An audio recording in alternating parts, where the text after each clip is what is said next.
देखिए हम बात करते हैं डेफिनेट इंटीग्रेशंस की, तो यहां पे क्या है, डेफिनेट इंटीग्रेशन, इसके अंदर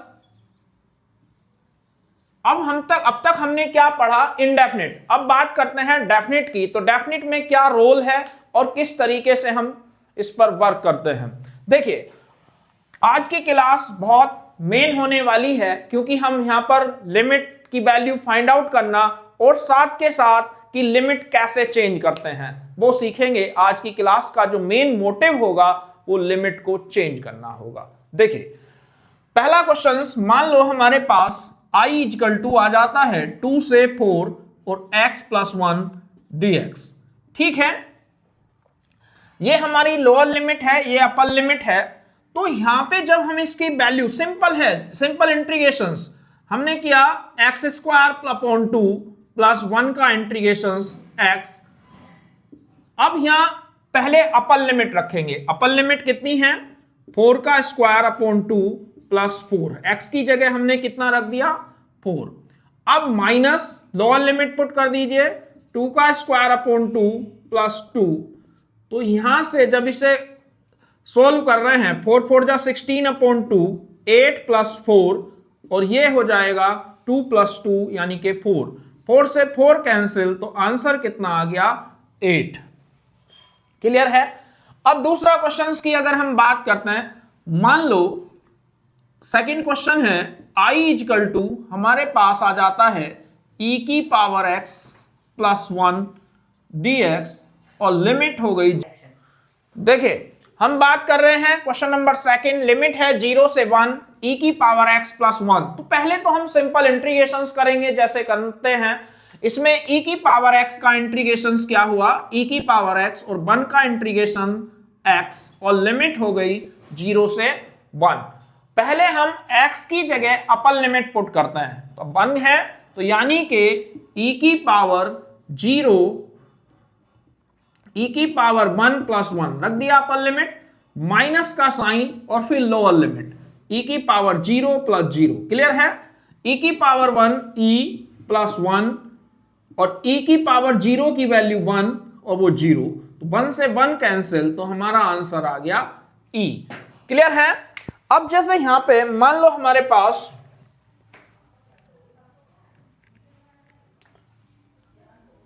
क्वेश्चन नंबर 3, क्या कहता है क्वेश्चन नंबर 3, मान लो i इक्वल टू हो जाता है sin x dx और लिमिट हो जाती है 0 से π/2। ठीक है, अब 0 से π/2 है, तो अगर हम यहां पे वैल्यू पहले क्या करेंगे, इंटीग्रेशन, तो sin x का इंटीग्रेशन माइनस कॉस x और लिमिट हो गई 0 से π/2। ठीक है, अब पहले अपर लिमिट पुट करेंगे, कितना हो जाएगा, cos π/2 और माइनस cos 0। ठीक है, पहले अपर लिमिट रखते हैं, ये रख दी, फिर बीच में माइनस साइन, फिर नीचे, तो माइनस कोस 90 0 और कोस 0 1। तो जब माइनस से साइन चेंज करेंगे तो इस तरीके से आंसर आ जाएगा 1। देखिए अगला question, question number 4, i equal to मान लो हमारे पास आ जाता है 2 से 3 और x और प्लस 1 लिख दिया। ठीक है, अगर इसे सॉल्व करते हैं तो x का इंटीग्रेशन x स्क्वायर अपॉन 2, 1 का इंटीग्रेशन x और ये हो गया 2 से 3। तो पहले हम लिमिट को सोल्व करेंगे, यानी कि अपर लिमिट कितनी है 3, तो x की जगह 3 पुट कर दीजिए, तो 3 का स्क्वायर अपॉन 2 प्लस 3। क्लियर है, माइनस लोअर लिमिट पुट कीजिए, 2 का स्क्वायर अपॉन 2 प्लस 2। क्लियर, अब 3 3 जा 9 अपॉन 2 प्लस 3 माइनस 2 2 जा 4 अपॉन 2, कितना हो गया 2 और प्लस 2। ठीक है, तो यहां से आ जाएगा 9 अपॉन 2 प्लस 3 माइनस 4, यानी कि 9/2 -1, अगर हमने 2 एलसीएम ले लिया तो 9 - 2 कितना हुआ, 7/2। क्लियर है। तो ये तो हुआ कि हम डेफिनेट इंटीग्रेशंस में वर्क कैसे करते हैं, कि अपर लिमिट कैसे पुट करते हैं, लोअर लिमिट पुट कैसे करते हैं। लेकिन जो मैंने कहा था कि आज की मेन क्लास का जो मोटिव है वो है लिमिट चेंज करना, कि हम लिमिट को कैसे चेंज करेंगे। देखिए, जैसे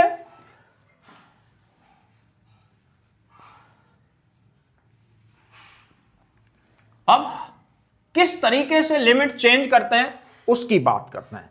मान लो हमारे पास क्वेश्चन नंबर 5 आ गया और i इक्वल टू कहीं ऐसा आ जाता है, मान लो ये है 2 से 3 और क्वेश्चन आ जाता है e की पावर x² और 2x dx।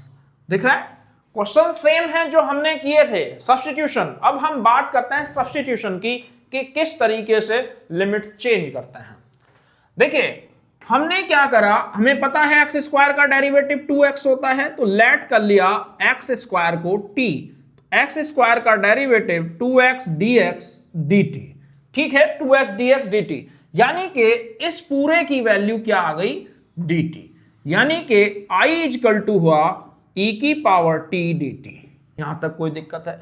अब यहां पर जब देखते हैं क्वेश्चंस को, तो यहां जो लिमिट है वो किसकी है, x की वैल्यू है। लेकिन अब हमारा पूरा क्वेश्चंस किस में कन्वर्ट हो गया, t में। तो जब t में कन्वर्ट हो गया तो हमारी लिमिट भी t में ही रहेगी, यानी कि पहले लोअर लिमिट 2 थी, अगर यहां पे हमने इसमें t माना तो x की जगह 2 पुट करो, 2 का स्क्वायर 4। ठीक है, लोअर लिमिट 4 हो गई, और अगर 3 रख रहे हैं, 3 3 जा 9, तो ये लिमिट हो गई 4 to 9। क्लियर है, यानी कि इसमें पहले x की जगह 2 रखा तो लोअर लिमिट निकली, और फिर x की जगह 3 लिखना तो अपर लिमिट निकली। अब सेम क्वेश्चन करेंगे जैसे कर रहे थे, e की पावर t का इंटीग्रेशन e की पावर t और 4 to 9, पहले अपर लिमिट और फिर लोअर लिमिट। अगर हमने e की पावर 4 कॉमन ले लिया तो यहां बचा e की पावर 5 - 1। तो इस तरीके से हम लिमिट चेंज करते हैं। इस पे भी कुछ क्वेश्चंस बोर्ड में आए हुए हैं, जैसे देखिए,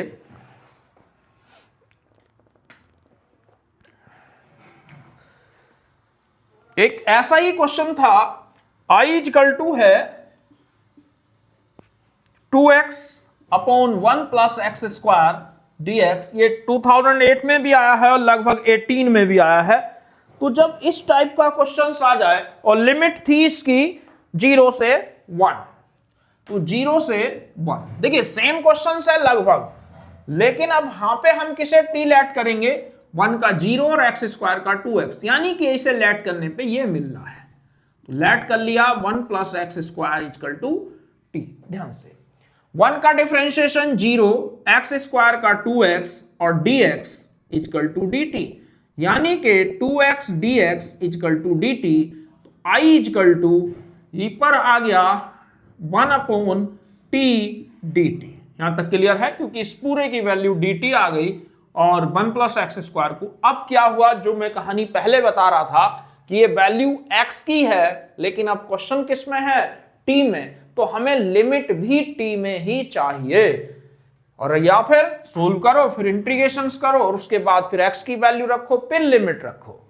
ठीक है, लेकिन उससे बेटर है कि हम लिमिट को यहां ही चेंज कर लें। जैसे पहला लोअर लिमिट 0, तो यानी कि इसमें x की जगह 0 रख देंगे, तो 1 + 0 1।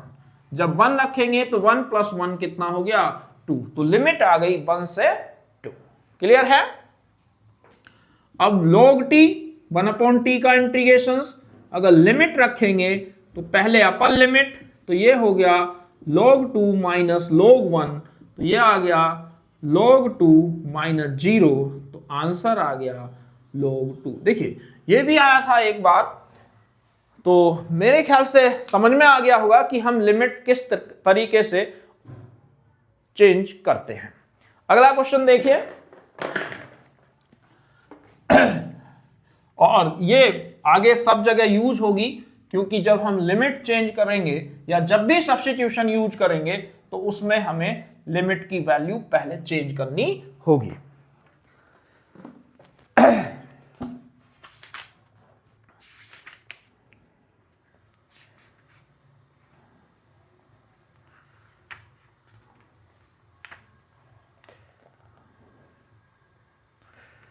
एक क्वेश्चन ये है, जैसे ये 2011 में आया था, तो question number 6, i equal to कितना है 1 से √3 और दे रखा है 1/1 प्लस एक्स स्क्वायर dx।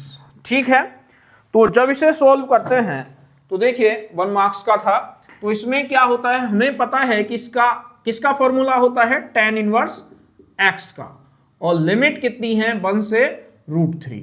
जब तो ये कितना हो जाएगा tan इनवर्स, पहले अपर लिमिट फिर लोअर लिमिट, तो ये कितना हो गया tan इनवर्स √3। tan में √3 किसकी वैल्यू होती है 60 की, यानी कि π/3। tan में 1 किसकी होती है π/4 की। अगर एलसीएम हमने ले लिया तो 12 आया, 4π - 3π यानी कि π/12। क्लियर है। तो इस टाइप के क्वेश्चंस यहां देखने को मिलेंगे।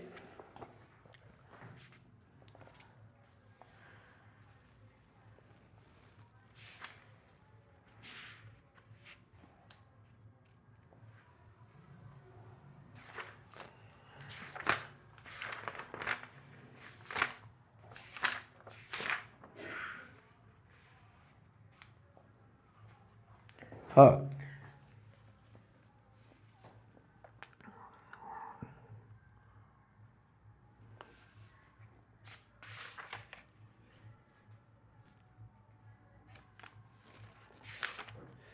देखिए अगर हमारे पास अगला क्वेश्चन ये था, एक एग्जाम में आया हुआ है, और इसमें क्या कहता है,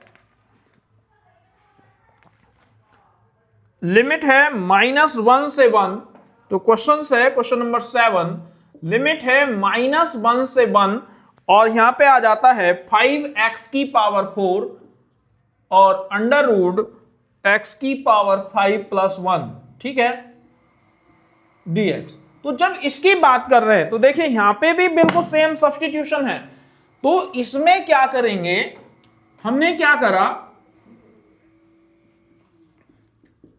देखिए तो लेट कर लिया x⁵ + 1 को किसके इक्वल, t के। क्लियर है। तो x⁵ का जब डिफरेंशिएशन करा 5x⁴ 1 का 0 और dx = dt, यानी कि 5x⁴ dx = dt, यानी कि इस पूरे की वैल्यू dt आ गई। तो I = हुआ √t dt।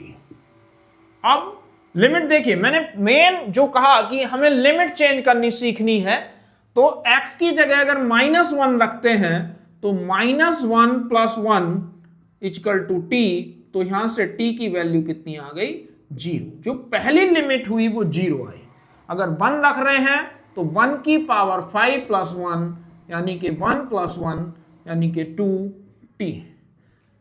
तो यहां से जब x t की वैल्यू आई कितनी आ गई 2, तो लिमिट हो गई 0 से 2। क्लियर है। अब जब इसे देखते हैं तो ये इंटीग्रेशन √t का t⁻1/2, 1/2 का क्या हो जाएगा t⁻3/2/3/2 और लिमिट 0 से 2। क्या लिखेंगे इसे, चाहो तो लिख सकते हैं, ठीक है, समझ में आ गया। तो ये 2/3 को बाहर ले लेते हैं और यहां लिमिट रखेंगे 2⁵3/2 - 0, तो ये हो जाएगा 2/3 और यहां आ जाएगा 2√2 - 0। ये चलिए 0 को हटा ही दीजिए, तो यहां से 2 2 जा 4√2/3। तो इस तरीके से हम यहां पर लिमिट चेंज करते हैं। मेरे ख्याल से क्लियर हो गया होगा कि लिमिट चेंज करने का क्या कॉन्सेप्ट है।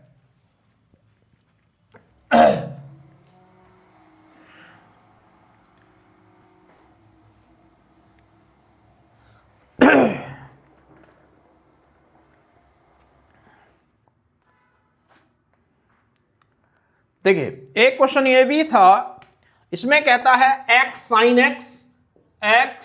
x dx 0 से π/2, 0 से π/2 i equal to, question number हमने लिख दिया 9।